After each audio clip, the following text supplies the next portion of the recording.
नमस्कार. नाट्य परिषद शाखा सांगलीतर्फे आयोजित पुरस्कार प्रदान सोहळ्यात सगळ्यांचं खूप स्वागत. राजाराम बापू बँकेचे चेअरमन, नाट्य परिषद शाखा इस्लामपूरच्या उभारणीत ज्यांचा मोलाचा वाटा आहे असे माननीय शामराव अण्णा पाटील, नियामक मंडळाचे सदस्य श्रीयुत संदीप पाटील, नियामक मंडळाचे सदस्य श्रीयुत मुकुंद पटवर्धन, अखिल महाराष्ट्र नाट्य विद्यामंदिर सांगलीचे अध्यक्ष माननीय डॉक्टर शरद कराळे हे मान्यवर इथे उपस्थित आहेत. त्या सर्वांचं मनापासून स्वागत. सर्व मान्यवरांना विनंती की आपण नटराज पूजन करून घ्यावं.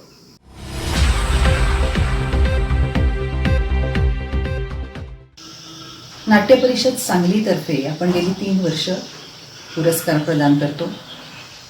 यंदाचं हे 4थं वर्ष.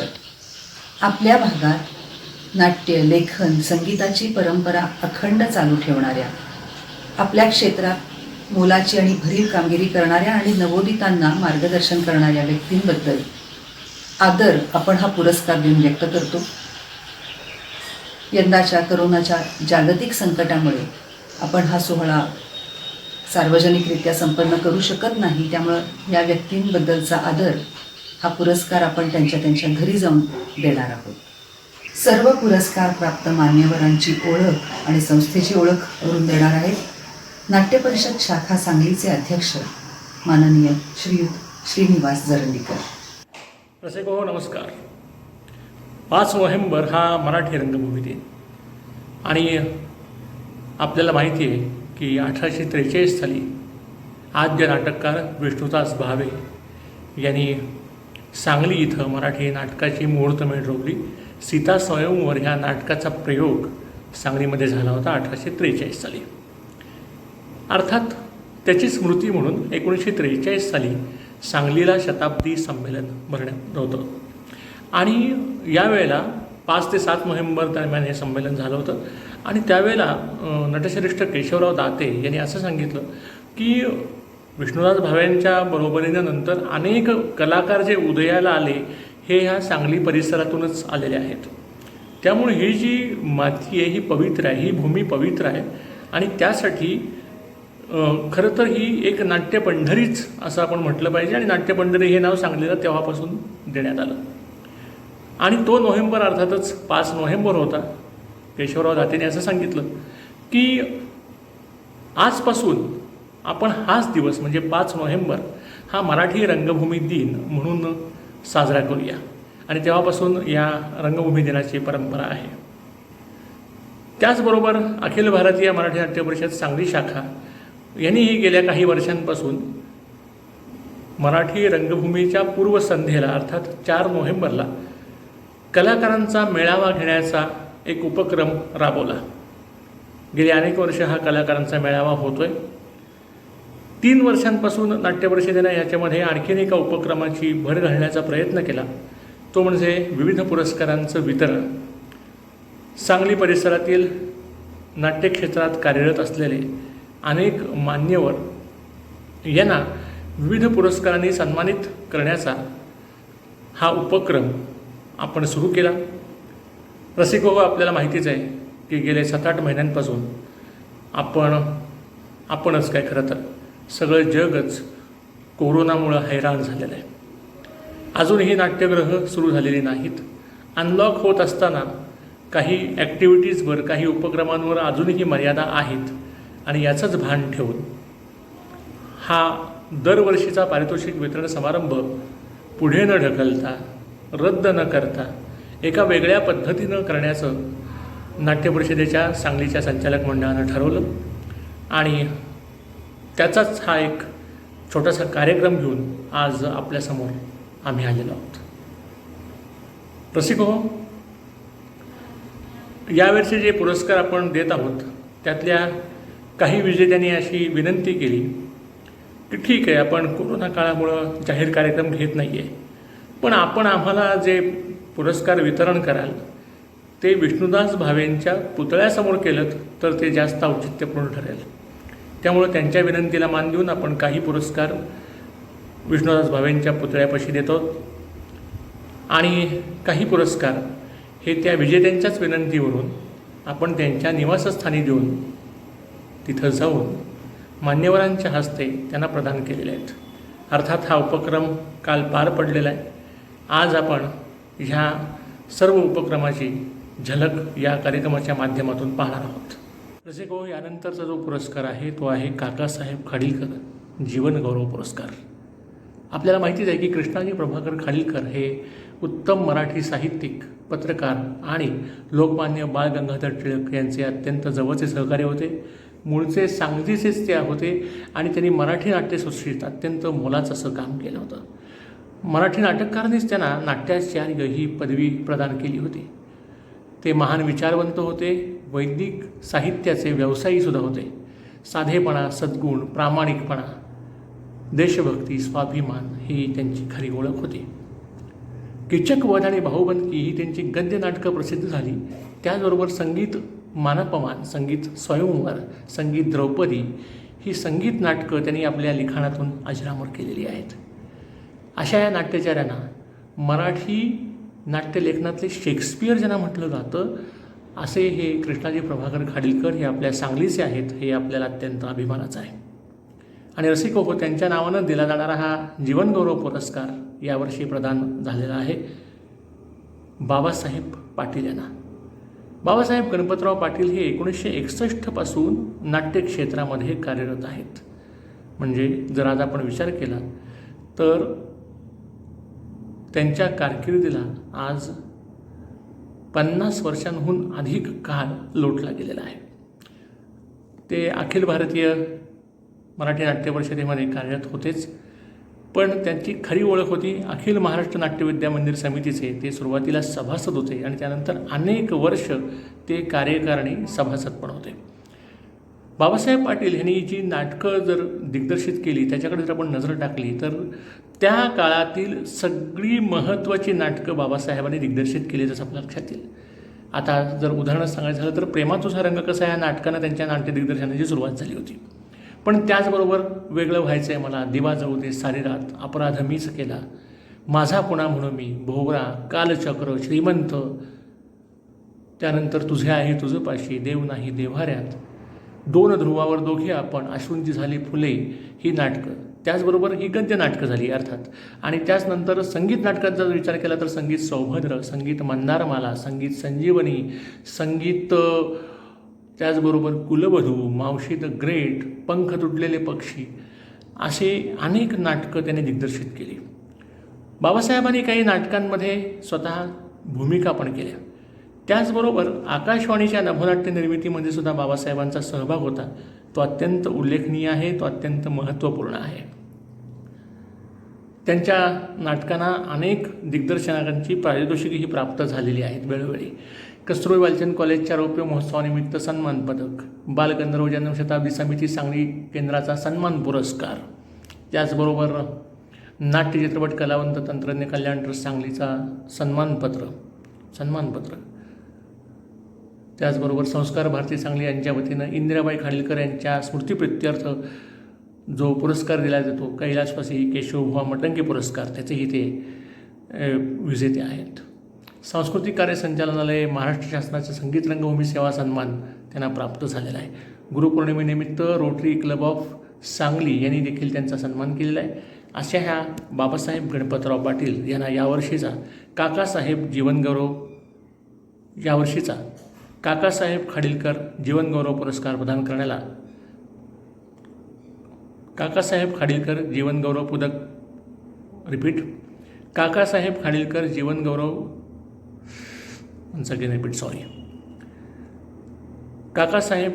जीवनगौरव पुरस्कार प्रदान करताना आम्हाला आनंद होतोय. मान्यवरांना विनंती की त्यांनी हा पुरस्कार प्रदान करावा.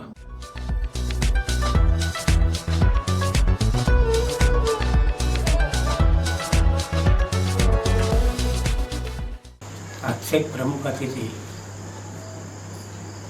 सहकार क्षेत्रातले अग्रणी बँक राजाराम बापू सहकारी बँकेचे चेअरमन श्यामराव अण्णा, अखिल भारतीय मराठी नाट्य परिषद सांगली शाखेचे सर्व पदाधिकारी आणि सन्माननीय अतिथी आज विष्णुनाथ भावेंच्या नाट्यपंढरीमध्ये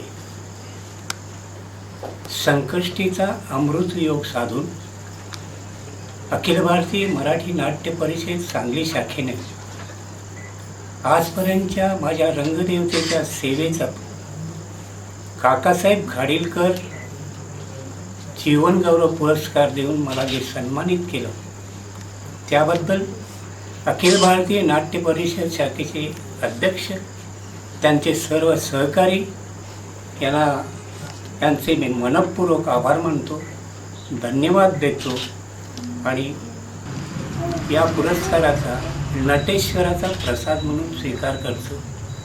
पुनश्च एकदा सर्वांचे आभार, धन्यवाद.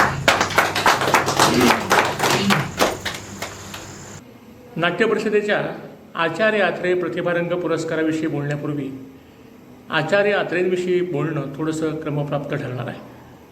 अर्थात आचार्य आत्रेंची ओळख नाही तसे आत्ताच्या पिढीत जरी ते फारसे परिचित नसले तरी माझ्या आणि माझ्या मागच्या पिढीला ते अत्यंत सुपरिचित असं व्यक्तिमत्व होतं. आचार्य आत्रे हे केवळ पत्रकार नव्हते, ते उत्तम वक्ते होते, उत्तम राजकारणी होते, अत्यंत उत्कृष्ट नाटककार होते. आचार्य आत्रेंची लेखणी आणि आचार्य आत्रेंची वाणी ह्यांनी त्या काळात महाराष्ट्रावर अत्यंत मोठ्या प्रमाणावर पकड मिळवली होती. त्यांच्या ओजस्वी भाषणाने सभा जिंकण्याचा त्यांचा स्वभाव होता. आचार्य आत्रेंनी खरं तर लेखणी तेवढ्याच ताकदीनं चालवली. संयुक्त महाराष्ट्राच्या चळवळीत आचार्य आत्रेंचं योगदान महाराष्ट्र कधीच विसरू शकणार नाही. तो मी नव्हेच हे त्यांचं एक जरी नाटक आपण लिहिलेलं डोळ्यासमोर आणलं तरी आचार्य आत्रे यांच्या लेखनाचा एकूण परीघ किती विस्तारलेला होता हे आपल्या लक्षात येतं. पत्रकार तर ते होतेच आणि मराठासारख्या दैनिकातून त्यांनी तत्कालीन सत्ताधारी असतील किंवा तत्कालीन सामाजिक प्रश्न असतील यांना मोठ्या प्रमाणावर वाचा फोडली होती. आजच्या या आपल्या आचार्य आत्रे प्रतिभारंग पुरस्काराचे मानकरी आहेत सांगलीतील ज्येष्ठ पत्रकार श्रीयुत चिंतामणी महादेव सहस्रबुद्धे. सहस्रबुद्धे साहेब हे गेल्या 35 वर्षांपासून अधिक काळ पत्रकारितेच्या क्षेत्रात कार्यरत आहेत. दैनिक पुढारी इथं सध्या ते ब्युरो चीफ म्हणून काम करतात, न्यूज एडिटर म्हणून काम करतात. स्वतः चिंतामणी सहस्रबुद्धे यांनी महाविद्यालयीन जीवनांमध्ये अनेक एकांकिकांमध्ये भूमिका केल्या आहेत, दिग्दर्शन पण केलेलं आहे. म्हणजे नाटकाची खरी गोडी त्यांना तिथेच लागली. नंतर पत्रकारितेच्या क्षेत्रामध्ये कृषी असेल, उद्योग असेल, समाजकारण असेल, राजकारण असेल, इतिहास असेल, ह्या अनेक विषयांमध्ये सहस्रबुद्धेंनी सतत आपली लेखणी चालवली आणि समाजमनावर एक वेगळा ठसा उमटवला. ह्या पारितोषिकाचं आजचे औचित्य म्हणजे चिंतामणी सहस्रबुद्धेंची वाणी देखील तेवढी स्वच्छ आणि तेवढीच ओजस्वी आहे. रेडिओवरून त्यांचे कार्यक्रम अनेकदा झालेले आहेत, अनेकदा होत आहेत, सध्याही होत आहेत आणि अत्यंत ओघवत्या शैलीने ते बोलत असतात, अत्यंत सोप्या पद्धतीने ते बोलत असतात आणि ऐकत राहावं असं वाटतं. सांगलीचा पाऊलखुणा हे त्यांनी सदर वृत्तपत्रात चालवलं होतं. नंतर त्याचं पुस्तक पण प्रसिद्ध झालेलं आहे. त्याचबरोबर सांगली जिल्ह्याच्या इतिहासाचं वर आधारित एक पुस्तक पण त्यांनी लिहिलं. अर्थात त्याची आधी लेखमाला होती, नंतर त्याचं पुस्तक प्रकाशित झालं. असे हे आजच्या या पुरस्काराला सर्वस्वी योग्य असलेले चिंतामणी महादेव सहस्रबुद्धे यांना मान्यवरांच्या हस्ते हा पुरस्कार देण्यात आलेला आहे.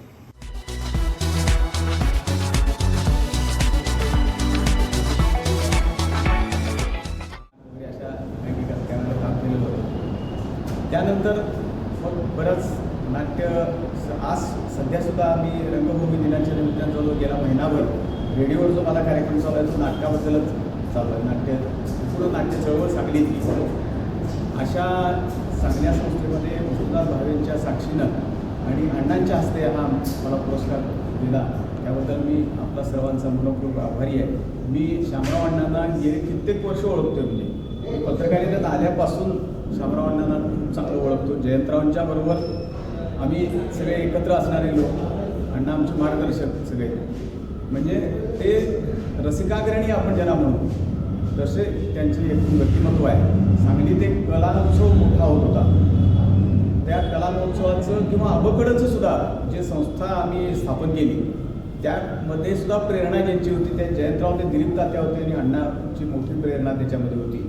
अबकडतर्फे अनेक कार्यक्रम आम्ही सांगलीमध्ये केले. मी आणि दिलीप परदेशींनी अनेक प्रगट मुलाखती आम्ही त्यावेळेला घेतलेल्या होत्या. आणि त्यानंतर सुद्धा मोठा कला महोत्सव मराठा भवनमध्ये व्हायचा. त्या कार्यक्रमाला सुद्धा प्रेरणा अण्णांची सातत्यानं असायची. त्यामुळं आणि संपूर्ण एकूणच जिल्ह्यातला, केवळ वाळवे तालुक्यातलंच नव्हे, आष्ट्याच्या कॉलेजपुरतंच मर्यादित आहे किंवा इस्लामपूरच्या कॉलेजपुरतंच मर्यादित असं नव्हे, टोटल संपूर्ण जिल्ह्यातल्या सांस्कृतिक चळवळीला अतिशय गती देण्याचं आणि प्रोत्साहन देण्याचं काम अण्णांनी केले. त्यांच्या हस्ते हा पुरस्कार आणि नाट्य परिषदेची ते अतिशय चांगले निगडीत आहेत. इस्लामपूर शाखेचे मार्गदर्शक आहेत, संदीप पण आहेत आपल्याबरोबर. अशा सगळ्या वातावरणामध्ये मी म्हणून म्हणलं आम्ही सगळे घरचेच लोक आहोत. या वातावरणामध्ये हा पुरस्कार दिला ह्याबद्दल आपल्या सर्वांचं मी मनपूर्वक आभारी आहे. 5 नोव्हेंबर रंगभूमी दिन आहे. 2 गोष्टी कालच फायनल झाल्यामुळे त्यानिमित्तानं मी आमच्या ह्या कार्यक्रमाच्या निमित्ताने इथंच सांगतो, कारण आपण बाकीचे पुरस्कार घरी घेऊन देणार आहोत. मागच्या आठवड्यात ह्या पुरस्काराच्या संदर्भात जेव्हा मिटिंग झाली तेव्हा एक असा मुद्दा चर्चेला आला. आता नाट्य परिषदेच्या सांगली शाखेच्या वतीनं जे यूट्यूब चॅनल चालवलेलं आहे त्याच्यावरती रोज काही ना काही 7 वाजता लोडिंग केलं जातं.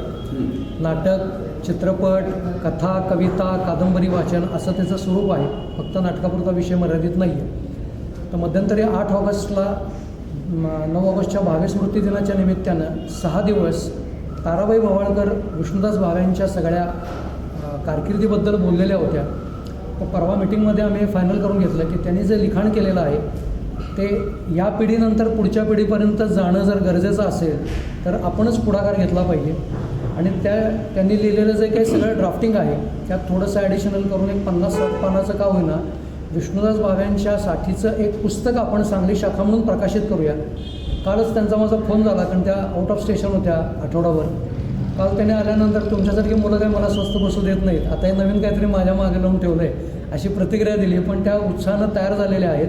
त्याचं प्रकाशन कधी करायचं हे सगळं कोरोनाचं संपल्यानंतर आपण बघू, पण त्यांना मी तयार केलेलं आहे. आणि त्याचं पुस्तक अखिल भारतीय मराठी नाट्य परिषद शाखा सांगलीच्या वतीनं आपण लवकरात लवकर प्रकाशित करण्याच्या दृष्टीनं त्यांच्याशी बोलणं झालं. ती वेळ ही लवकर येवो अशी नटराजाच्या चरणी प्रार्थना करूया. उद्या असणाऱ्या रंगभूमी दिनाच्या सगळ्यांनाच शुभेच्छा देतो आणि थांबतो. एकच फक्त संदर्भात होतो आता विष्णुदास भावेंचं नाव घेतलं म्हणून.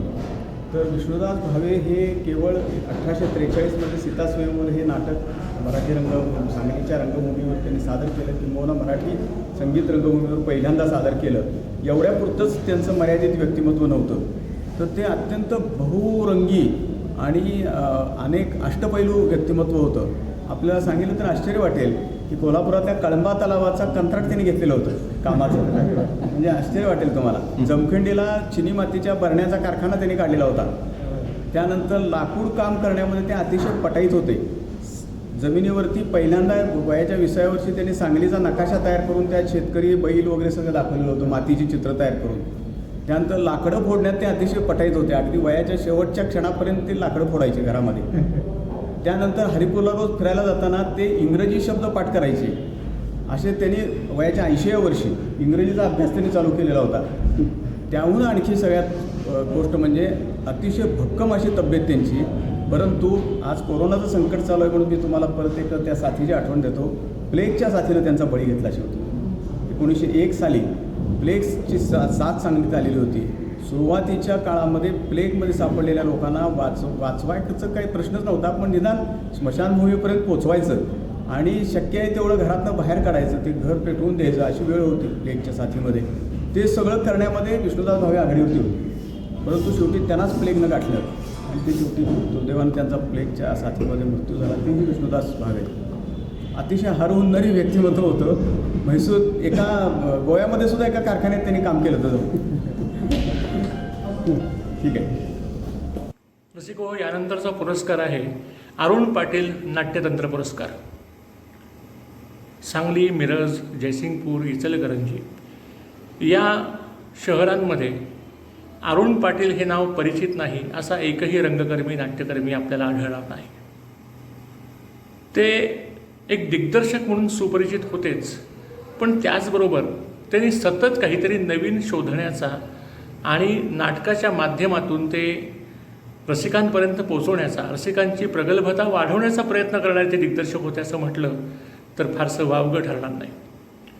अरुण पाटील यांनी फक्त रंगभूमीवर अभिनय करणं म्हणजेच नाटक नव्हे असं तत्कालीन सर्व रंगकर्मींना आग्रहपूर्वक सांगितलं आणि त्याचबरोबर त्यांची नेपथ्य, प्रकाश योजना, पार्श्वसंगीत या नाटकाच्या ज्या सगळ्या बाजू असतात, विविध अंग असतात त्याची त्यांना जाण करून दिली आणि अत्यंत कल्पकतेने ह्या गोष्टी केल्यानंतर नाटकाचा एकूण परिणाम कसा वाढू शकतो याची त्यांना सप्रयोग जाणीवही करून दिली होती.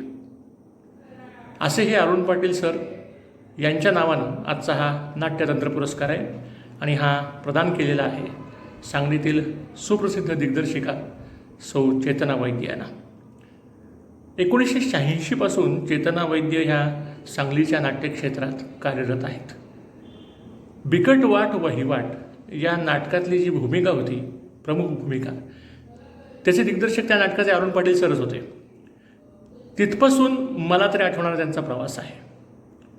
रसरशीत अभिनय म्हणजे काय त्याचं उदाहरण जर द्यायचं झालं तर चेतना वैद्य यांचा रंगमंचावरचा वावर आणि त्याचबरोबर नंतरच्या टप्प्यात त्यांनी दिग्दर्शनाकडे वळून तिथंही मोठ्या प्रमाणावर आपली चुणूक दाखवलेली आहे. त्याच्यामध्ये त्यांनी चाहूल असेल, चार चौघी असेल, अश्मपुष्प असेल, त्या दोघी असेल, अशी अनेक नाटकं त्यांनी रंगमंचावर दिग्दर्शक म्हणून सादर केली. एक अत्यंत ताकदीची अशी दिग्दर्शिका, स्त्री दिग्दर्शिका ही सांगलीच्या रंगभूमीवर गेली 30 वर्षांहून अधिक काळ कार्यरत आहेत. अनेक कलाकार त्यांनी घडवलेले आणि हे सगळे कलाकार आज व्यावसायिक ठिकाणीसुद्धा कार्यरत आहेत, हे त्यांचं श्रेयस मानावं लागेल. त्याचबरोबर चेतना वैद्य यांनी ह्या सगळ्या कामगिरी करत असतानाच सामाजिक भान ठेवून त्याही दृष्टीनं काही प्रयत्न केले. इनरव्हील क्लब ऑफ सांगली डिस्ट्रिक्टच्या जो सनराईज क्लब आहे त्या माध्यमातून त्यांनी सगळ्या पदांवर काम करून त्या पदांना न्याय देण्याचा चांगलाच प्रयत्न केला. त्याचबरोबर सांगलीचं जे कॅन्सर हॉस्पिटल आहे तिथं जवळपास 18 दारिद्र्य रेषेखालच्या कुटुंबांना त्यांनी घरपोच त्यांनी हॉस्पिटलमध्ये डबा पोचवण्याचं देखील काम केलेलं आहे. आणि त्याचबरोबर हे सगळं करत असतानाच त्यांनी नाटकाचा देखील जो एक सगळा बाज आहे तो सांभाळलेला आहे. अनेक कलावंत घडवण्यात त्यांचा वाटा आहे. तसाच नाट्य परिषदेसारख्या ठिकाणी उपाध्यक्ष म्हणून देखील त्यांनी कामगिरी बजावलेली आहे. मुंबईच्या मध्यवर्ती शाखेचा अखिल भारतीय मराठी नाट्य परिषदेचा नाट्यकर्मी म्हणून पुरस्कार देखील चेतना वैद्य यांना यापूर्वी मिळालेला आहे. अशा ह्या सौ चेतना वैद्य यांना मान्यवरांच्या हस्ते अरुण पाटील नाट्यतंत्र पुरस्कार देताना आम्हाला निश्चितच आनंद झालेला आहे.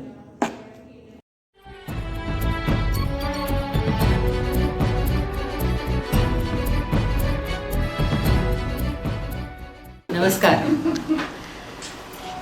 अखिल भारतीय नाट्य परिषदेच्या सांगली शाखेच्या वतीने आज या ठिकाणी संपूर्ण संचालक मंडळ इथे उपस्थित आहे आणि गेली 36 ते 37 वर्ष इथे काम करत असताना अखंड ज्यांच्याबरोबर मी होते ते लोक जेव्हा आपलाच स्वतःचा सन्मान करतात तेव्हा इतकं छान वाटतं की ते शब्दांच्या पलीकडे सांगायला खूप बरं काय वाटतंय की कुठलीही रेस म्हटलं, एखादी कुठलीही स्पर्धा म्हटलं की ती रॅट रेस होते आपोआप.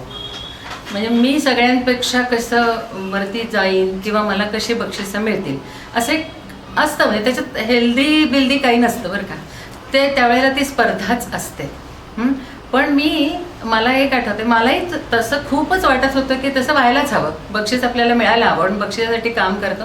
पण त्याच्यापेक्षा सुद्धा आता वयाच्या या वळणावर एक लक्षात येतं की आपण निस्सीम आनंदासाठीच काम केलं आयुष्यभर, पूर्ण समाधानासाठीच काम केलं. म्हणजे ठीक आहे का आता उद्या नाटक आहे म्हटल्यानंतर हे सगळं जातं डोक्यातलं, स्पर्धेचं वगैरे. आता उत्तम सादरीकरण आणि बस प्रामाणिकपणाने लोकांना दिलेला आनंद एवढाच हवा आहे आपल्याला. या स्टेजला कुठेतरी पोचायला त्याला व्हायचं, त्यामुळे धावले नाही मी रॅट रेसमध्ये कधी. पण अखिल भारतीय नाट्य परिषदेला मला श्रेय द्यावंसंच वाटतं कुठल्याही परिस्थितीत, की त्यांनी नक्कीच काम पाहिलं, निश्चितपणे त्यांनी काम पाहिलं. आणि एवढंच नाही, म्हणजे 9 साली मला जो मध्यवर्तीकडून पुरस्कार मिळाला तो सुद्धा अपेक्षित नाही, कारण मला अपेक्षा नाहीच कधीच आनंदासाठी काम करायचं.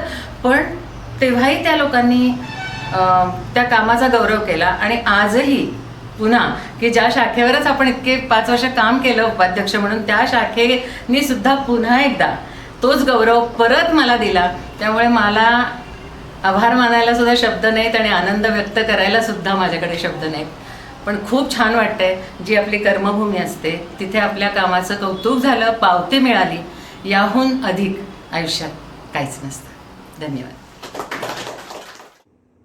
यानंतरचा पुरस्कार आहे दिलीप परदेशी नाट्यरंग पुरस्कार. आणि दिलीप परदेशी हे नाव म्हटलं की साहजिकच आपल्याला काळोखदेत हुंकार, त्याचबरोबर निष्पाप ही 2 अत्यंत सुप्रसिद्ध गाजलेली नाटकं आठवतात. सुरुवातीच्या काळात विलिंग्डन कॉलेजमध्ये प्राध्यापक म्हणून भूमिका बजावत असतानाच त्यांनी एकांकिका लिहायला सुरुवात केली. तिथल्या विद्यार्थ्यांना गोळा करून त्यांच्या माध्यमातून त्यांनी ही कला सादर करायला सुरुवात केली. नंतरच्या काळात ते नाटकांकडे वळले आणि त्यांनी लिहिलेली नाटकं ही राज्यनाट्य स्पर्धेच्या बरोबरच नंतरच्या काळात व्यावसायिक रंगभूमीवर सुद्धा यशस्वी ठरली. पुरुषोत्तम दारव्हेकर, सतीश दुभाषी यासारख्या दिग्गजांनी त्यांची नाटकं व्यावसायिक रंगभूमीवर आणली आणि ती यशस्वीरित्या सादरही केली. अशा ह्या दिलीप परदेशींच्या नावचा नाट्यरंग पुरस्कार यावर्षी आपण देतोय मिरजेचे लेखक राम कुलकर्णी यांना. राम कुलकर्णी हे नाव आता मराठी रंगभूमी संदर्भात सांगली, कोल्हापूर नव्हेच तर पूर्ण महाराष्ट्रामध्ये सुपरिचित झालेलं आहे.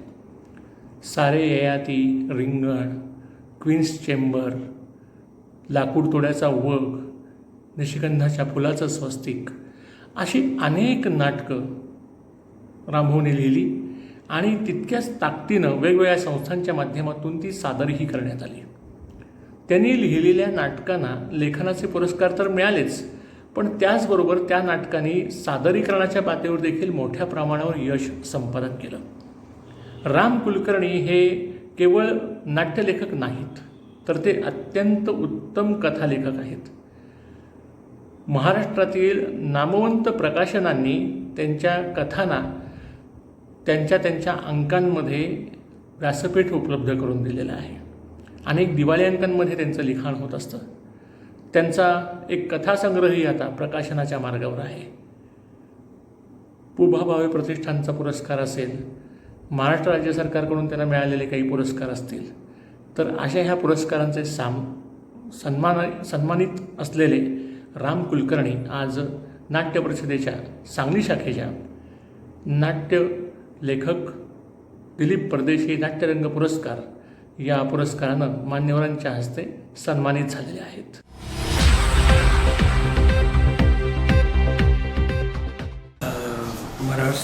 मराठी नाट्य परिषद शाखा सांगली यांनी मला दिलीप परदेशी नाट्यरंग पुरस्कार दिला आहे. मी त्याबद्दल मी माझा धन्यवाद व्यक्त करतो. याआधी जरी मला बरेच 4-5 हे बाहेरचे जरी पुरस्कार मिळाले असले, बेंगलोर, डोंबिवली वगैरे, तरी हा जिथं मी नाटकं सादर केली तिथला हा पुरस्कार आहे. भावेनाट्य आणि लेखक, नाट्यलेखक यांचं एक वेगळं नातं आहे. आणि आपण इथं नाटकं करताना लक्षात आलं होतं की आता सारी यादी केलं तर त्यावेळेला संस्कृत गायन म्हणजे गायन माझ्या नाटकात असतंच. तर त्यावेळेला देखील अरुण पाटीलने ती जी जबाबदारी होती, खूप अवघड नाटक होतं. यशवंत केळकरनी वगैरे ते लेखकाचं भाष्य म्हणून माधवजनी स्वीकारलं होतं वगैरे. तर अशी नाटकं अवघडच होती माझी पहिली. रिंगणला तर 30-40 लोक होते, हे तर पहिल्यापासून रिंगणच्या पासून हा माणूस माझ्याबरोबर आहे.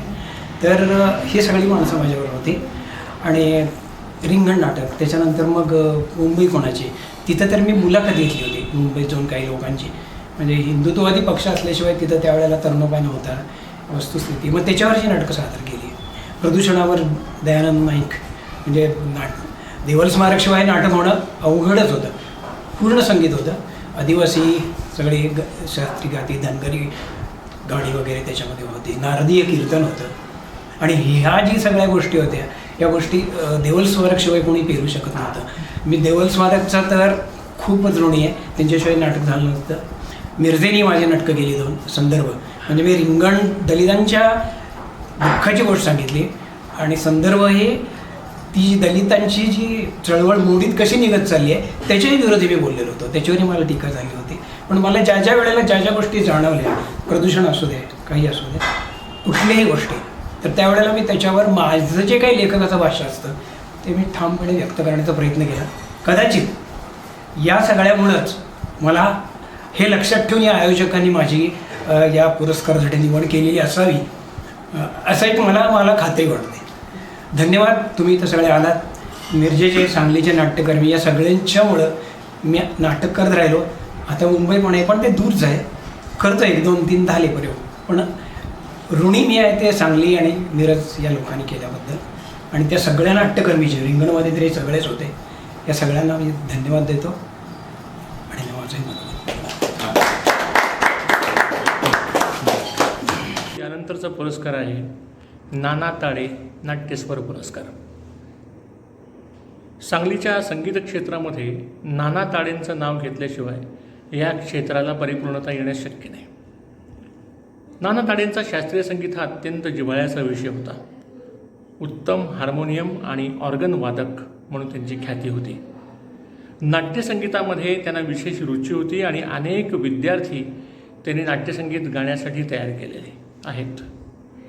आजही हे विद्यार्थी ठिकठिकाणी त्यांची कला सादर करत आहेत आणि नाट्यरसिकांची वाहवा मिळवत आहेत. कैलासवासी छोटा गंधर्व यांना नाना ताडेने केलेली साथ आजही हा कार्यक्रम पाहिलेल्यांच्या स्मरणात अशीच आहे. आणि त्यांच्याच नावानं दिला जाणारा नाना ताडे नाट्यस्वर पुरस्कार आज सांगलीतील ख्यातनाम गायिका मंगला जोशी यांना प्रदान करण्यात आलेला आहे. मंगला जोशी हे नाव आकाशवाणीवरून अनेकदा आपण ऐकलं असेल.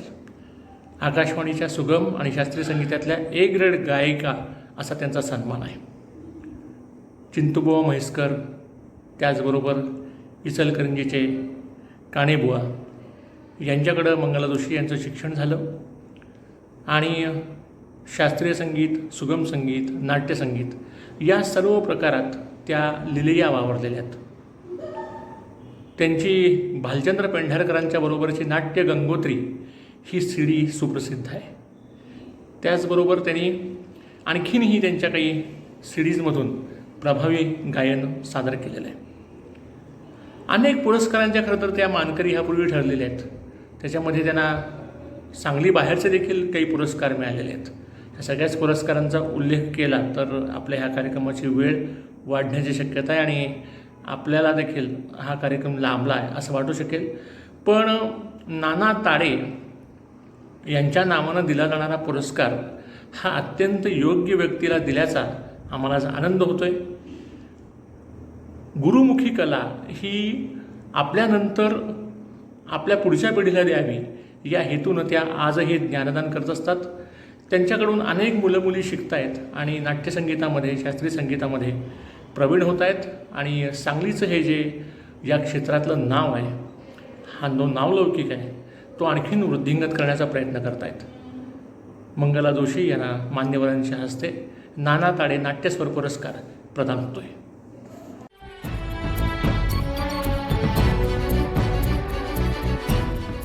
सांगलीचं आराध्य दैवत श्री गणेशाला वंदन करून मला या पुरस्काराबद्दल माझं मनोगत मी थोडक्यात व्यक्त करते. अखिल भारतीय मराठी नाट्य परिषद सांगली शाखेच्या वतीनं मला जो पुरस्कार देण्यात आला, प्रदान करण्यात आला, त्याचा मला विशेष असा आनंद होतो. आणि हा पुरस्कार सांगलीतील प्रसिद्ध हार्मोनियम वादक, ऑर्गन वादक कैलासवासी नाना ताडे यांच्या नावचा नाट्यस्वर हा पुरस्कार मला प्रदान करण्यात आला. अतिशय आनंद होतोय, कारण माझ्या वडिलांची आणि नानांची अतिशय घनिष्ठ अशी मैत्री होती. डिग्रजला नाना काही काळ शिक्षक म्हणून होते आणि डिग्रजच्या संगीत नाटक मंडळींना संगीताचं मार्गदर्शन, त्यांच्या नाटकांना ऑर्गनची साथ ही त्यांनी केलेली आहे. मी डिग्रजहून सांगलीला आल्यानंतर नाट्यसंगीताच्या स्पर्धेच्या निमित्तानं नानांनी माझी अनेक नाट्यपदं बसवून घेतली, माझी तयारी करून घेतली आणि माझ्या अनेक संगीत मैफलींना हार्मोनियमची साथ नानांनी असंख्य वेळ केलेली आहे. आणि नानांचा म्हणजे रोजच्या रियाजाला तरी नाना हे असायचेच. तर अशा या थोर कलाकाराच्या नावचा पुरस्कार मला मराठी नाट्य परिषद सांगली शाखेच्या वतीने देण्यात आला. त्याबद्दल मी या सर्व पदाधिकाऱ्यांची मी आभारी आहे. मला आजच्या या सोहळा समारंभाला माझ्या मातोश्री या उपस्थित आहे याचा मला अतिशय आनंद होतोय. गुरुजनांचे आशीर्वाद, आईवडिलांचे आशीर्वाद आणि अशीच आत्तापर्यंतची माझी ही संगीताची वाटचाल अशीच पुढं अविरत चालू राहो अशी मी परमेश्वर चरणी प्रार्थना करते. त्यासाठी मला परमेश्वराने आयुर आरोग्य संपन्न व्हावं अशी मी त्याच्या चरणी प्रार्थना करते. पुनश्च एकदा मराठी नाट्य परिषदेच्या पदाधिकाऱ्यांची मी अत्यंत आभारी आहे. धन्यवाद. दरवर्षी आपण व्यक्तींना, विविध मान्यवरांना जसे हे पुरस्कार देत असतो, तसंच एखाद्या वैशिष्ट्यपूर्ण कामगिरी केलेल्या सांस्कृतिक क्षेत्रातील संस्थेलाही आपण पुरस्कार देत असतो. यावर्षी असा पुरस्कार मिळालेली संस्था आहे नाट्य चित्रपट कलावंत कल्याण ट्रस्ट सांगली. गेल्या 30 वर्षांहून अधिक काळ ही संस्था सांगलीच्या सांस्कृतिक क्षेत्रामध्ये कार्यरत आहे. अनेक नवीन लेखक, नेपथ्यकार, दिग्दर्शक, संगीतकार आणि त्याचबरोबर कलाकार घडवण्यात या संस्थेचा मोलाचा वाटा आहे. या संस्थेनं सादर केलेल्या नाटकांना अनेक पारितोषिकं मिळालेली आहेत. दरवर्षी रंगभूमी दिनाच्या दिवशी ही संस्था एक कलाकारांचा मेळावा आयोजित करते आणि 5 पुरस्कार त्या दिवशी या संस्थेच्या माध्यमातून दिले जातात. 1 मे या महाराष्ट्र दिनाच्या दिवशीसुद्धा या संस्थेच्या वतीनं कार्यक्रम आयोजित करण्यात येतो आणि याही वेळेला काही मान्यवरांचा गौरव करण्यात येतो. मे आणि जून महिन्यात ही संस्था बालनाट्य शिबिर आणि त्यानंतर त्याचं सादरीकरणही करत असते. असे अनेक उपक्रम गेल्या 30 वर्षांहून अधिक काळ करणारी ही संस्था दिवाळीच्या वेळेला दिवाळीच्या वेळेला ही संस्था किल्ला स्पर्धासुद्धा आयोजित करते. असे अनेक उपक्रम राबवून सांगलीला अनेक नवीन कलाकार देण्यामध्ये ज्या या संस्थेचा मोलाचा वाटा आहे, त्या नाट्य चित्रपट कलावंत कल्याण ट्रस्टला आज हा विशेष सन्मान पुरस्कार मान्यवरांच्या हस्ते देऊन त्यांचा गौरव करण्यास आम्हाला नाट्य परिषदेच्या सर्व संचालकांना आनंद वाटत आहे.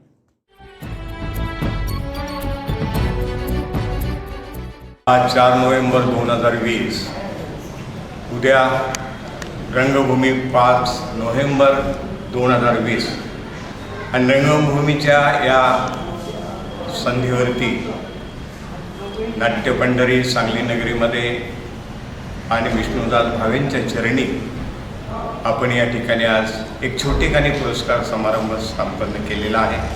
कोरोनाच्या पार्श्वभूमीवरती गेले 7-8 महिने ही सांस्कृतिक चळवळ थोडीशी थंडावली, पण तरीसुद्धा एक नवी उर्मी या पुरस्काराच्या माध्यमातून घेऊन पुन्हा एकदा या सांगलीच्या नाट्यपंढरीची चळवळ अधिक गतिमान करण्याचं काम आपण या ठिकाणी करणार आहोत. अखिल भारतीय मराठी नाट्य परिषदेच्या सांगली शाखेनं आज आमच्या नाट्य चित्रपट कलाकार तंत्रज्ञ कल्याण ट्रस्ट या संस्थेने गेली 35-40 वर्षे या नाट्यपंढरीमध्ये सांस्कृतिक चळवळीमध्ये आपलं योगदान दिलेलं आहे. नवीन नवीन नाटकं राज्यनाट्य स्पर्धेला असतील किंवा छोट्या छोट्या बालकांचे मुलांचे नाट्य शिबिर असतील किंवा जीवनरक्षक पुरस्कार असेल, सांस्कृतिक क्षेत्रातले पुरस्कार असतील, अशा अनेक पुरस्काराने सन्मानित करण्याचं कामसुद्धा गेली 40 वर्ष आम्ही या संस्थेच्या माध्यमातून या ठिकाणी करतो आहे. आज या संस्थेनं केलेल्या कामाचा उचित असा गौरव आपण आम्हाला पुरस्कार देऊन या ठिकाणी केलेला आहे. एक पुन्हा नव्या उमेदीनं भविष्यामध्ये या संस्थेच्या माध्यमातून नाट्य चळवळीला एक शिखरावर पोहोचवण्याचं काम, गती देण्याचं काम या निमित्तानं आम्ही करणार आहोत. आदरणीय आमचे शामरावांना या ठिकाणी खास आमचे ज्येष्ठ आदरणीय मार्गदर्शक उपस्थित आहेत, संदीप पाटील उपस्थित आहेत, मुकुंद पटवर्धन आहेत, डॉक्टर आमचे शरद कराळे साहेब आहेत, सहस्रबुद्धे चिंतामणी सहस्रबुद्धे या ठिकाणी आहेत. ही सर्व चळवळीत सातत्याने काम करणारी मंडळी आहेत आणि अशा काम करणाऱ्या संस्था किंवा व्यक्तींना सन्मानित करून त्यांना एक ताकद देण्याचं काम, या पंढरीचा नाट्यपंढरीचा एक इतिहास, एक सांस्कृतिक चळवळ ही सतत जपत राहण्याचं एक काम आपल्या या पुरस्काराच्या माध्यमातून होतं, याचा मला विशेष आनंद होतो आहे. मी गेली 50 वर्ष या सांगलीमध्ये वैयक्तिक काम करतोच आहे, पण राजेंद्र पोळ हे माझ्या संस्थेचे सचिव आहेत, नाट्य लेखक आहेत. त्यांची अनेक नवीन नाटकं ही राज्यनाट्य स्पर्धेच्या माध्यमातून आम्ही सादर केली आणि शासनाचे अनेक रौप्य पदकं, अनेक पुरस्कार, नाट्यसंहितेची बक्षिसं, अनेक लेखक, दिग्दर्शक, साहित्यिक, नृत्यकार असे कितीतरी कलावंत तयार करण्याचं भाग्य या संस्थेच्या माध्यमातून आम्हाला लाभलं आणि त्याचा गौरव आज या ठिकाणी होतो आहे. या रंगभूमीच्या पूर्वसंध्येवरती याचा विशेष मला आनंद आहे. मी नाट्य परिषद सांगली शाखेच्या अध्यक्षांसह सर्वांचे आणि आजच्या उपस्थित अतिथी मान्यवरांचे मनपूर्वक धन्यवाद देतो. आभार. सध्याच्या प्राप्त परिस्थितीमध्ये अखिल भारतीय मराठी नाट्य परिषदेनं जे दरवर्षीचे पुरस्कार दिले जातात त्याचं वितरण हे अत्यंत मर्यादित स्वरूपात केलं. त्याचं कारण आपल्याला सगळ्यांना माहितीच आहे. आपण नटराजाकडं अशी प्रार्थना करूया, त्याला अशी विनंती करूया की लवकरात लवकर हा कोरोनाचा संकट काळ तू घालव आणि आम्हा सर्व रंगकर्मींना, सर्व रसिकांना परत एकदा नाट्यमंदिरामध्ये येऊ देत, नाट्यगृह फुलू देत आणि प्रेक्षक आणि कलाकार यांच्यातलं जे अंतर पडलेलं आहे ते अंतर मिटू देत. धन्यवाद. मराठी रंगभूमी दिन संपूर्ण महाराष्ट्रामध्ये साजरा होतो आणि त्याच्या पूर्वसंध्येला सांगलीच्या अखिल भारतीय मराठी नाट्य परिषदेच्या शाखेच्या वतीनं रंगभूमीसाठी ज्यांनी उभं आयुष्य वेचलं त्या ज्येष्ठ रंगकर्मींचा सत्कार आणि त्यांना पुरस्कार देण्यात आलेला आहे. त्यामध्ये भावे नाट्य मंदिरमध्ये जे विजयदादा कडणे यांच्या संस्थेला हा पुरस्कार दिला. त्याचबरोबर वृत्तपत्र सृष्टीमध्ये ज्यांनी योगदान दिलं, चिंतामणी सहस्रबुद्धे यांनाही त्या ठिकाणी पुरस्काराचं वितरण केलं. आणि जे वृद्ध कलावंत आहेत, नाट्यकर्मी आहेत, त्यांना त्यांच्या घरी जाऊन पुरस्कार देण्याची कल्पना आहे. कोरोनाच्या परिस्थितीमध्ये आपण मोठा कार्यक्रम होऊ शकत नाही, पण आमच्या मंगला जोशी यांना त्यांच्या घरी जाऊन पुरस्कार देण्यात आला. बाबासाहेब पाटील यांनाही या निमित्तानं पुरस्कार दिला. चेतना वैद्य त्याही त्यांच्या घरी जाऊन त्यांना पुरस्कार दिला. आणि आता मिरजेमध्ये रामभाऊ कुलकर्णी त्यांच्या रंगभूमीच्या दिनाच्या निमित्तानं त्यांनी ज्या रंगभूमीसाठी जी सेवा केली, मराठी रंगभूमी असेल, हिंदी रंगभूमी असेल, विविध क्षेत्रामध्ये त्यांनी जे आपलं योगदान दिलं त्याबद्दल त्यांना आता आपण त्या ठिकाणी पुरस्कार देण्यात आला.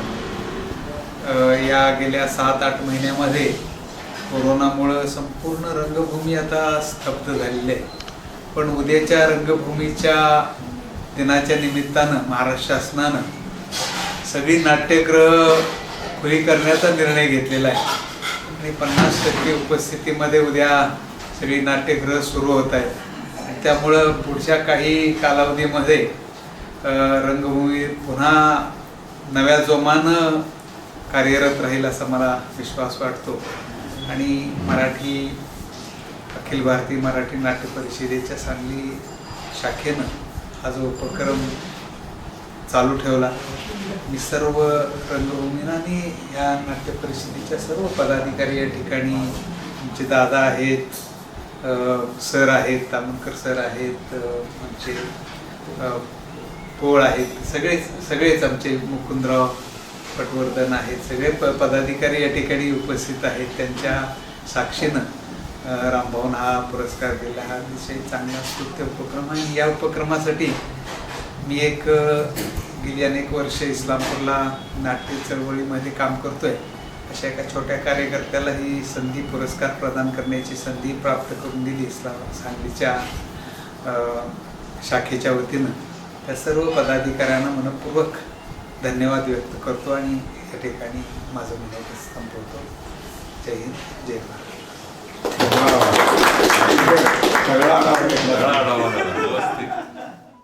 नमस्कार, मी सनीत कुलकर्णी, नाट्य परिषद सांगली शाखा कार्यवाह. गेली 4 वर्ष आपण नाट्य परिषद सांगली शाखेच्या वतीने सांगलीतील साहित्यिक, नाट्यक्षेत्रात आणि संगीत क्षेत्रात उल्लेखनीय कामगिरी करणाऱ्या व्यक्तींचा आणि संस्थांचा सन्मान करतो. हे यंदाचं 4थं वर्ष आहे. कोविडच्या पार्श्वभूमीवरती कार्यक्रम नाट्यगृहामध्ये करता येत नाहीत.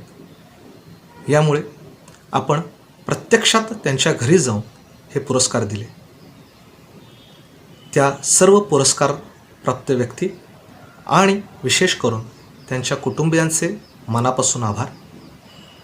हे पुरस्कार देण्याकरिता वेळात वेळ काढून इस्लामपूर नाट्य परिषद शाखेचे संस्थापक, मार्गदर्शक शामरावअण्णा पाटील हे उपस्थित राहिले. तसेच नाट्य परिषद मध्यवर्ती मुंबई नियामक मंडळ सदस्य संदीप पाटील आणि मुकुंद पटवर्धन हेही उपस्थित होते. तसेच अखिल महाराष्ट्र नाट्यविद्या मंदिर समिती सांगलीचे अध्यक्ष डॉक्टर शरद कराळे हेही उपस्थित होते. त्यांचेही आभार. काकासाहेब खाडीलकर जीवनगौरव पुरस्कार आपण देतो. त्या जीवनगौरव पुरस्कारासाठी जे सातत्यानं मदत करतात असे सांगली शिक्षण संस्थेचे अध्यक्ष माननीय श्री नितीन खाडीलकर आणि श्री केदार खाडीलकर, नाना ताडे यांच्या वतीनेही आपण पुरस्कार देतो. ते पुरस्कार देण्यासाठी जे परिश्रम घेतात, जे मदत करतात नाट्य परिषदेला, ते श्री प्रकाश ताडे आणि सौ भारती दिगडे यांचेही मनापासून आभार. हा सर्व कार्यक्रम प्रत्यक्ष आपल्या मोबाईलवरती यूट्यूब चॅनल आणि फेसबुकच्या माध्यमातून ज्यांनी मागील 5 महिन्यांपासून नाट्यपंढरी वाचनकट्टा या माध्यमातून आपणापर्यंत पोहोचवला आणि पुढेही पोहोचवणार आहेत असे यशोधन गडकरी आणि त्यांची टीम यांचेही मनापासून आभार. तसेच इलेक्ट्रॉनिक मीडिया आणि प्रिंट मीडिया हे प्रत्येक वेळी नाट्य परिषदेला भरभरून साथ देतात, विविध कार्यक्रम रसिकांपर्यंत पोहोचवतात. त्यांचेही मनापासून आभार. धन्यवाद.